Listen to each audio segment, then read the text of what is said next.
Hello, my name's Paul, and in this video lesson I'm going to talk you through some of the basic and more or less essential edits that you can and probably should make to almost any image you take. We're using the latest version of Elements, which is Elements 10, and as with earlier versions we've got various modes up here.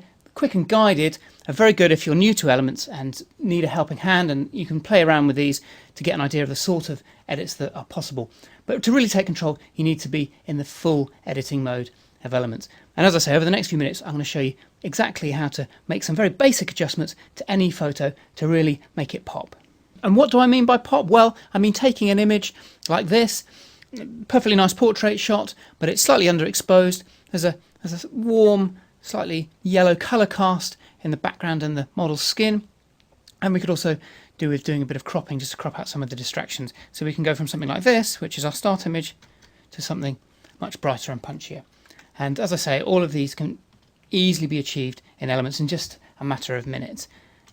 If I go back to our start image, you can see we're in the main interface of Photoshop Elements, the full edit interface. We've got our tools over in the tools palette here. We've got various menu options along the top, various adjustment options along the top, and over here we've got our layers palette. And it's the layers palette that's at the heart of all editing in Photoshop, whether it be Elements or the full version, because it's editing in layers that allows you to really take control over the edits so that you get exactly the result you want. And as I go through these edits, you'll be able to see why layers are just so important. Okay, so the first thing I'm going to do is actually go up to Layer up here, and I'm going to click on Duplicate Layer. I'm going to create a copy of my original. Just click OK, and we have a copy here, so we can make any adjustments we like to this copy, and our background will be preserved. It means if we make a mistake or if we want to undo anything, we can always go back to our original file. So we've got our background copy. Next thing I want to look at is the exposure, the tones in the image, and to do that I'm going to go up to Window, and I'm going to open up the histogram, and this will tell us what the tonal range of our image is. And as you can see from this graph here, we've got plenty of nice dark shadows over on the left here, lots of mid-tones, but very little in the way of highlights, which means things that are supposed to be bright and white in the image, such as the flowers here on the dress and even possibly the background, are much darker and more mid-tone than they need to be. And as a result, the image looks a bit flat and lacks contrast, and is also clearly slightly underexposed. We really want this histogram to be more in the middle, with these pixels here stretching all the way to the brightest end of the histogram. So how do we edit the histogram so that our exposure is improved? Well, the best way is to use something called an adjustment layer, and we can do that by clicking on this icon here and selecting Levels from the drop-down menu. Now that creates a new layer in our layer stack here, and critically we can adjust the levels, the tones on our image using this adjustment layer without actually affecting even our background copy, let alone our original. And we can then turn any adjustments we make on and off using the eye icon here. So by creating a levels adjustment layer, this brings up a new window which shows me the levels in my image, and it's very similar to the histogram we've just looked at. And what I can do to make these whites as white as they should be, I can click on the white triangle down here, and I can hold down the Alt key, and I can drag this slider across until just little patches of colour start to appear. And if I drag it too far, those areas will be what's known as clipped, so they'll show no detail, no sort of texture or detail in the final image. And obviously I don't want that. I still want those flowers to contain some texture and detail. I just don't want them to be mid-tone, I want them to be white. So if I drag that across to around about 200 there, just as the patches are starting to appear, and let go of the Alt key, and you can see it's brightened up the image and brightened up the flowers here. And it's also made the image a bit more contrasty. If I click on the eye icon here, there's our original, and just by adjusting the highlights, I've now made sure that these whites here are actually bright white, and our histogram has been remapped, so we've got bright whites, mid-tones and dark shadows. I could probably just drag that across, and I can do the same here actually. If I hold down Alt, drag that across, and you can see just colour patches just starting to appear there. Don't need to drag that very far, just to 3 say. That'll just darken the shadows, and now I've got a nice broad range of shadows, midtones and highlights in my image. Now we can actually tweak the midtones as well by dragging the grey slider here, the midtone slider, left or right. So if I click on that and drag it to the left, you can see it brightens things up, or I can drag it to the right to darken the midtones. But I'm going to leave that as it is. I like that where it is in the middle at 1. And the next thing I'm going to do, and again I'm going to use this dialog, is to look at the slight colour cast. It looks slightly warm to me, the tones look slightly warm, and I think could do with cooling down. And to do that, I'm going to click on this little white pipette here. There are 3 here to choose from: white, grey or black. Grey also works if you've got a colour in your image that has a nice neutral grey, but in this case we haven't really. So I'm going to click on the white here, and I'm going to select the brightest, whitest part of the image to click on to turn that to white. So at the moment this flower will have a slightly yellowy colour cast, and really if I can make that white, then everything else will become white. And to find the brightest part of the image, again, if I hold down the Alt key, I can drag this across, and you can see it's that flower there, and it's the petal at the top left. So if I just click on that here a few times, you can see already that's brightened things up. So there's our original, slightly yellow, slightly warm, and I've just cooled things down so that these white flowers are now actually white. Now the next thing I might want to do to a portrait, or for that matter any image, is to crop it. And to do that I'm going to grab the crop tool here. Sorry, I need to select the background copy here. Grab the crop tool, and I'm going to click and drag to select the whole image. And in Elements 10, the latest version of Elements, you get this rule of thirds grid appearing, which helps you to improve your composition and to decide where to position various elements in your image. And if I go to aspect ratio up here, I can select use photo ratio. This means my crop will be exactly the same shape or ratio as my original. And then I can simply drag on the corners to get the crop I want. I'm just going to crop out her arm there, down at the bottom. I'm going to put the line, the third line here, right through the middle of her eyes, and make sure that there's a nice gap around the top of her head, like so. And again, if I just position her face centrally in the middle of the shot, I'm just going to toggle that right a little bit, like so. And then I click the tick, and there we have a cropped version of our image. Okay, so we've improved the exposure and produced a few more highlights in our finished image. We've removed the warm colour class, we've cooled things down slightly, and we've also cropped in. And the next thing we might want to do is to zoom in and clone out maybe some pimples or freckles, or if we were editing a landscape, it might be some sensor spots in the sky. And the best way to do this is to click on this little icon here and right click if needs be to select the spot healing brush tool.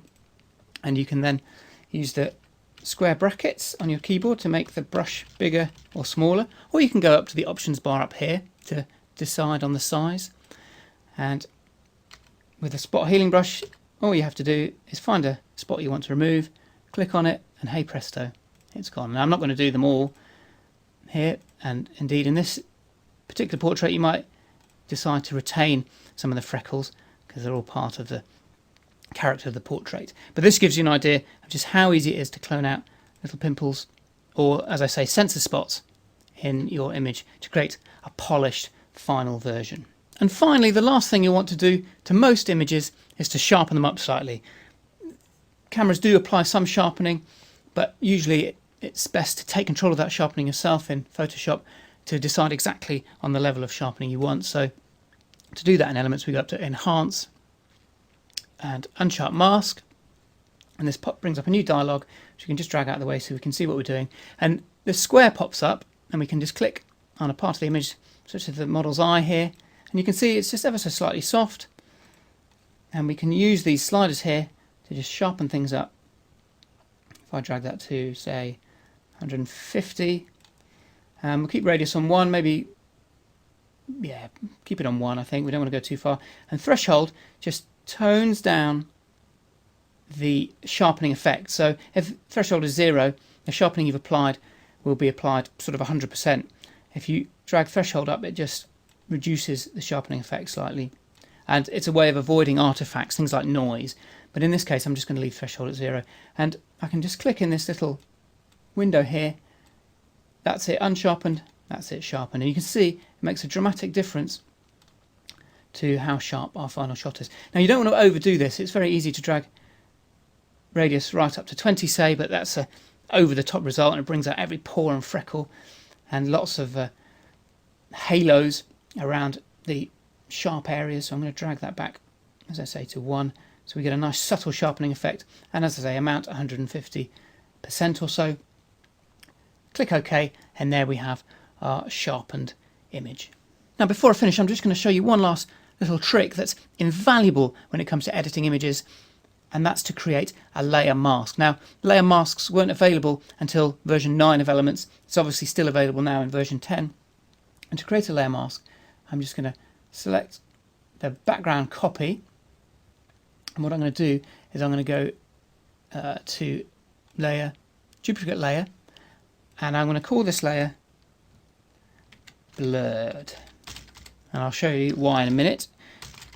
Click OK. And what I've done is I've created a new layer in my layer stack. At the moment, it's identical to the background copy. But what I'm going to do is I'm going to go up to Filter, Blur,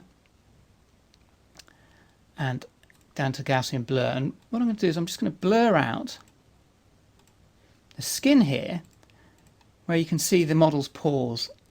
And I'm just going to soften that slightly. Perhaps go up to 5.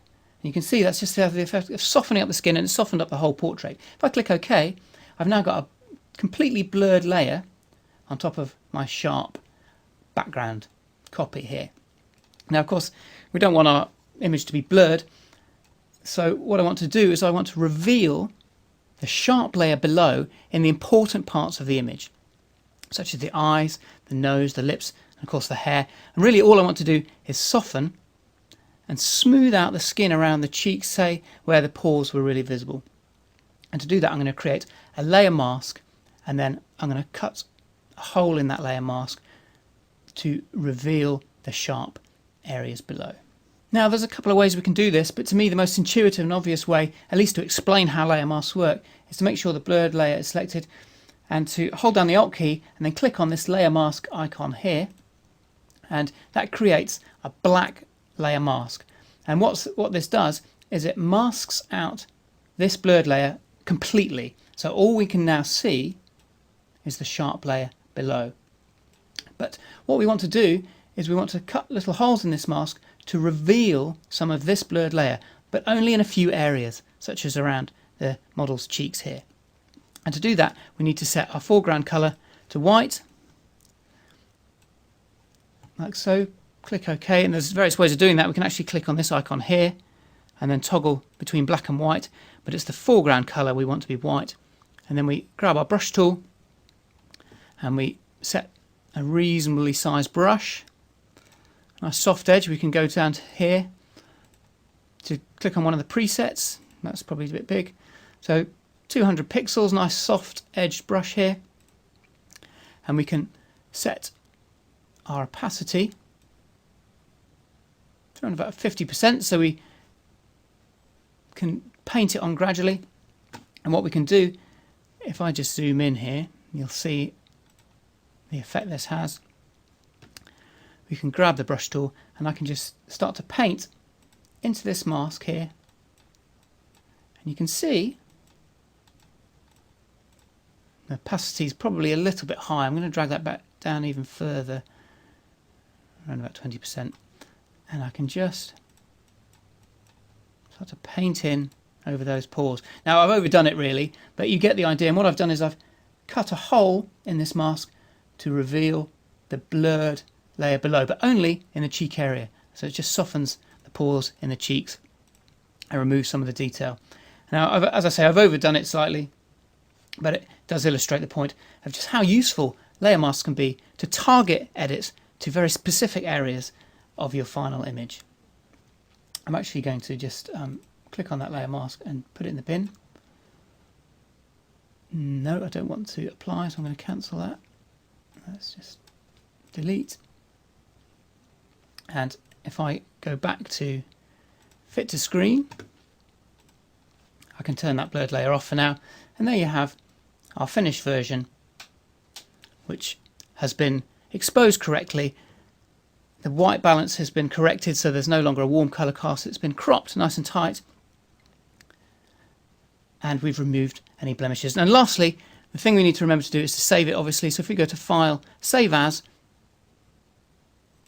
okay, we can save it in lots of different formats. If you want to retain all these layers so you can come back to it at a later date and make any adjustments or tweaks, you need to save it as a PSD or a TIFF file. If you're happy and you don't want to ever go back to it, then you can just select JPEG. But as I say, PSD or TIFF file is probably the best option. So it means when you do come back to it later on, you can go back to any of these edits at any time, double click and tweak things to your heart's content.